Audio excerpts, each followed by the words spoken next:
Hello my beautiful people. I can't believe that I have not posted in a whole month. This was supposed to be posted on Christmas but I totally spaced. Before we get into it, I just want to say this video genuinely has no drama plot or anything like that. I just wanted to write something fun and simple like a day with the boys. I actually like writing things like this. It's basically a headcanons but with a lot of thought to detail, I guess you could say. I think I will make a part of this though, sparking some enotan.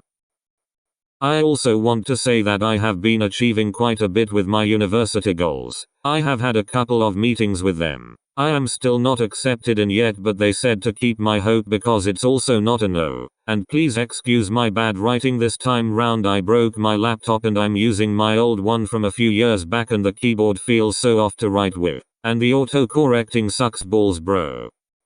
Anyways, I hope you guys enjoy this video and I will see you guys soon with some other videos. Both hurry up or we are leaving you behind. Coming. Hinata ran from the supplies closet with his beach bag in hand and out the door, following Kajiyama to the school bus in the parking lot. Coach Yuki and Takeda wanted to shout the team a holiday break before the end of school term for all the hard work they had done. The air conditioning blasted from almost each seat stall. Noya and Tanaka had taken up the long back seat even though it was fit for 4 people. Asahi sat in the back row with a spare seat, his bag placed in it, assuming it was for Noya if he wanted to move halfway through the trip, which was a most likely. The boy could never sit in one spot for long. Across from Asahi in the next aisle back seats were Daichi and Suga. Dachi was reading through an article online while Suga was making sure he had everything in his tote bag. Up from them were Yamaguchi and Tsukishima, who were complaining that Yamaguchi dragged him more near the back of the bus than the front. He was in the front seat of the bus. The next aisle across from them was Yachi and Kyoko. Kajiyama and Hinata sat in front of Tsukishima and Yamaguchi, Hinata immediately sparking a conversation with Yachi while Kyoko watched the birds fly by outside enjoying the cool air conditioning. The rest of the front seats is where Inoshita and friends sat, along with coach and team manager. Coach Ueki stood watching the bus chitter chatter quiet down to silence. He took the pen from Takeda along with the clipboard. I'm calling names just to make sure that everyone is here, even though I already see the ones who would most definitely get left behind. He glanced towards the back of the bus and to Kajiyama and Hinata. Yamaguchi found that funny because he let out a small giggle. Alright, everyone is here, let's get this show on the road. Whoa. The bus cheered back with excitement filling the air as the bus pulled out of the parking lot, accelerating down the road.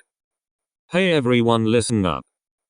Daichi yelled from the back. Everyone's attention fell on him. Looks like Nekoma and Aoba johsai are heading to the same beach as us. Whoa, yeah. Kenma told me last night. Why didn't you tell me, Boke? I don't know if it slipped my mind. Yekuru messaged the group chat last night, but Kyuto was trying to get Akashi to take him. That would have been fun. Daichi, how'd you know? Ikora told me to keep it a surprise. Iwaizumi. Daichi shrugged. They had definitely become closer since Ikora and Suga started hanging out. Ikora and Suga found it adorable that they were getting along. Oh, sweet. Looks like we're gonna be playing some beach volleyball today. Yeah, that was the plan all along. See. Hinata grabbed a volleyball from his bag, holding it up in the air with the cheesiest smile he could give. No one on that bus was surprised. Kajiyama watched in awe of his boyfriend, a small smile tugging at the corners of his lips. Meanwhile, Nekoma was staying on the beach side in a hotel where everyone else was going to be staying. Everyone was in for a full weekend. Kenma, I love you laying on me, but my legs are dead.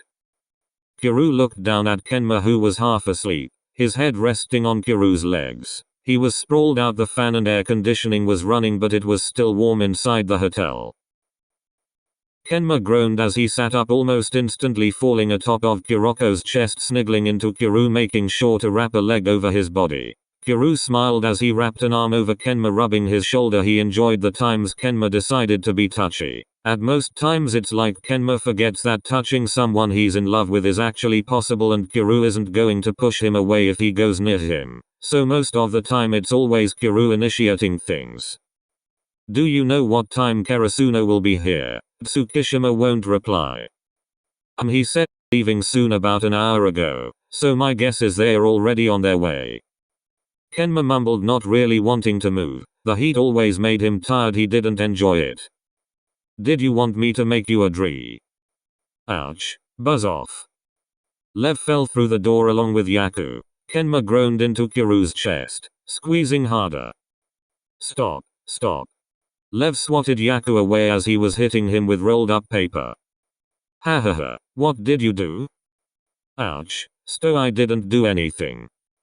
He grabbed the paper and threw it out the door and past Yamamoto, and Fukunaga managed to dodge it just in time.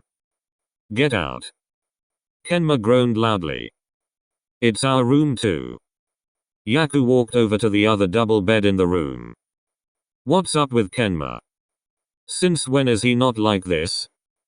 Abo Josei on the other hand were already down at the beach when they arrived a few hours ago and didn't even bother checking in despite their coach yelling at them for taking off so quickly.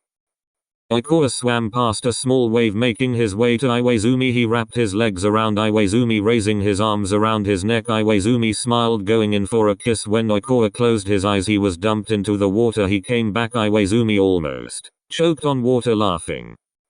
So mean. I was trying to be cute, Iwa-chan. Oh, I'm sorry. He spoke sarcastically. Oikawa stood up watching the shoreline as Maki and Matsun were splashing and jumping all over each other. Mad Dog had just picked up Yahaba and threw him over his shoulder.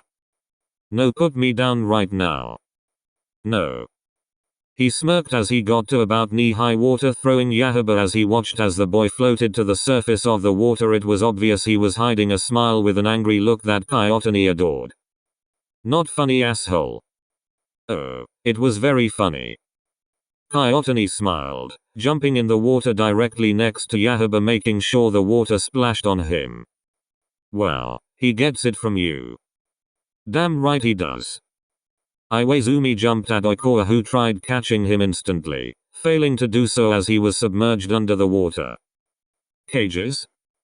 Kajiyama looked up from Hinata's shoulder and saw the sun from the trees passing through the leaves of big trees that spread down a country road. Have you ever played on sand before? Yeah, of course. My grandpa took me and my sister to the beach a few times. Cool. Have you? Kajiyama sat up watching as Hinata looked out the window, avoiding eye contact. No, so I'm pretty sure I'll suck. Kajima sighed. He was never good at comforting or giving comfort advice. It was something he wasn't used to until Hinata and Karasuno, so he's definitely learned a lot. He leant down, making sure to whisper in Hinata's ear. Shoyo, you are one of the greatest if not best volleyball players I have ever played with. A little sand isn't going to throw you off, plus you will have me. You'll have us.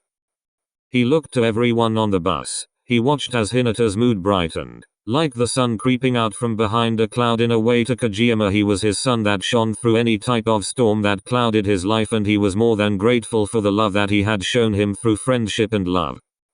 He nudged Hinata's shoulder, getting his attention, quickly leaning in to leave a small tender peck on his lips. Hinata smiled, blush rising to his cheeks. He grabbed Kajiyama's arm, pulling him close, watching as the distant ocean came into view, spreading out over the horizon.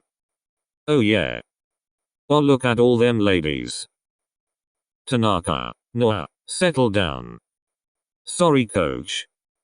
The two yelled back. The bus pulled into a small parking lot. A low sandalwood fence spread around, creating a car park area. Small trees and flower bushes surround it. The sound of sand and gravel on the bus tires and of cars leaving covered the sound of the ocean as small to no waves rolled in, lightly crashing in on shore. The boys waited until the girls were off the bus first. Tanaka making sure he was the one holding Kyoko's hand, helping her down the stairs, even though she insisted she was fine. But she let him have his moment. The ground was hot to everyone's feet. They all dropped the flip-flops, sliding them on their feet as they started making their way to the wooden staircase leading to the white sand beach filled with people and beach umbrellas. Kids ran past with balls and kites flying through the air. The clear blue sky and sun reflecting off the water, the waves shining at the touch of the sunlight, almost like there were small diamonds individually placed on the water. Oh yeah, straight in? Hell yeah. Be careful, I'm responsible for your lives, goddammit.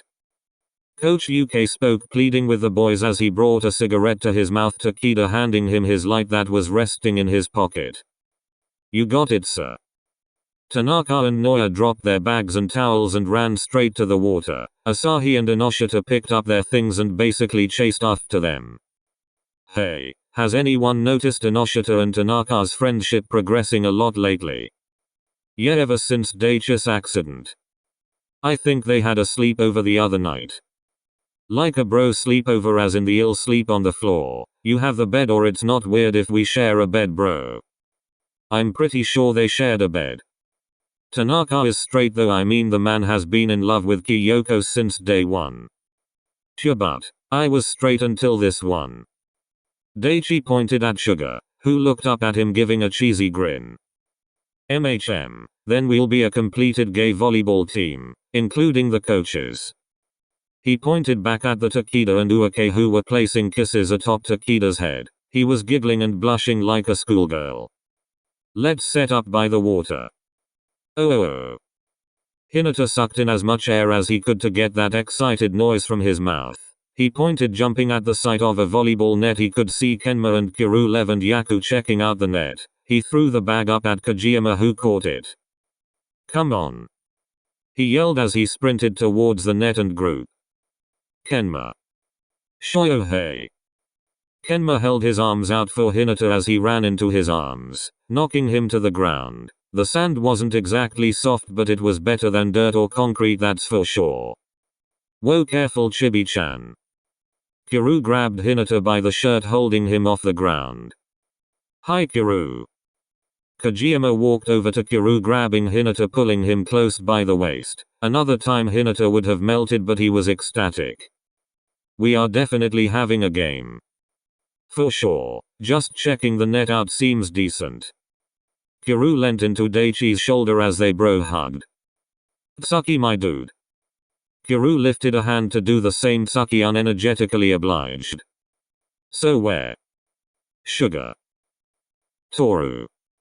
The two boys ran towards each other. They hadn't seen each other in a month due to living a few hours away and getting caught up in school. They both collapsed to the ground, not letting go from the tight hug. The hot sand covering Suga's clothes. Iwaizumi walked past them, giving a hi, Sugar. Daichi walked over to meet Iwaizumi, giving a quick hug. They definitely missed each other's company. How's it been? The water nice? It's great. I get to throw that one around safely. Iwaizumi said as a giggle. Dachi found that amusing. I'll definitely give that a go. Oh yeah? Iwaizumi nodded to the two boys still hugging. We'll be back to kick some ass in a moment. Dachi threw his shirt to Nerita, who fumbled to catch it. They scooped the two up, Oikoa and Sugar hanging over their boyfriend's shoulders as they made their way to the water. Tanaka, put me down. Inoshita yelled, pushing down on Tanaka's shoulders as he was lifted from the water. Noya was chilling on Ashe's shoulders, enjoying the view. Please, please. Inoshita softened his face, begging for Tanaka to put him down. Something inside Tanaka just hit him like a train, and he seriously didn't know how or what to feel, but it made his heart race rapidly. All the teasing words got caught in his throat. All he could do was lock eyes with Inoshita as he slowly lowered him back to the water, keeping hold of his waist. Thank you. Inoshita breathed out quietly, softly smiling. Yeah, Tanaka, still lost in Inoshita's eyes, finally snapped out, smiling. Look, to make it fair. Well, no. Tanaka pulled Inoshita close, falling back into the water, the cold water soothing the skin from where the sun was burning their skin earlier. Noya and Asahi watched as the two came back up, giggling, Inoshita splashing water at Tanaka. Noya leant down in front of Asahi's face, smiling. That was gay. It's Tanaka, but I have to agree with you. Asahi's tilted forward, throwing Noya into the water. Come on guys, we should probably go play a game. The four ran out of the water back on shore towards the team. Kyoko and Yachi had set up 3 umbrellas with blankets and with towels neatly folded on each one, a small table and cooler resting in the sand next to them. What's going on here? We're going to split up into 2 teams but mix everyone up. Make it fun. Awesome. Way better than doing it as if we're at practice. Exactly what I said. We're here for a break, so let's have some fun. You girls gonna join? Yachi looked at Kyoko and shrugged. Okay. The two shouted back. Well, let's get this show on the road.